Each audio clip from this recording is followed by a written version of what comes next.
You know, good leaders are students of leadership, and they're fascinated by the subject. They read books, they watch talks, they're constantly talking about the subject. And companies do have a responsibility, I believe, to offer some of that training. Good leadership training includes skills like, and I mentioned some of these before, how to resolve conflict, how to have an effective confrontation. What happens if something goes wrong or somebody did something badly? Like, how do you tell them in a way that they'll hear that information rather than just be defensive?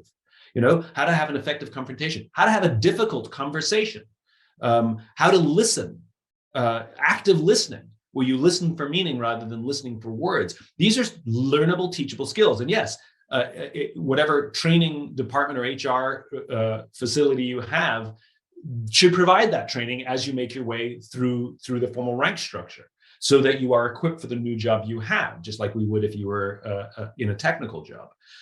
So yeah, that's part of it. But also people who, like I said, who aspire to be leaders, they do their own studying.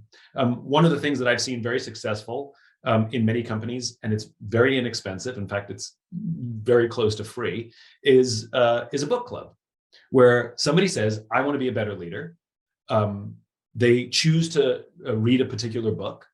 And people volunteer and they read 2 or 3 chapters a week and get together at lunchtime or whatever on Friday after work, and they talk about the chapters, and they just have a book club. And slowly but surely that book club grows. And then finally somebody says, you know what, this was such a good book, I bet I could teach a class to other people about the subject of this book. And before you know it, you have a homegrown leadership training program. I've seen that work very, very, very successfully. And it's very, very simple to implement a book club.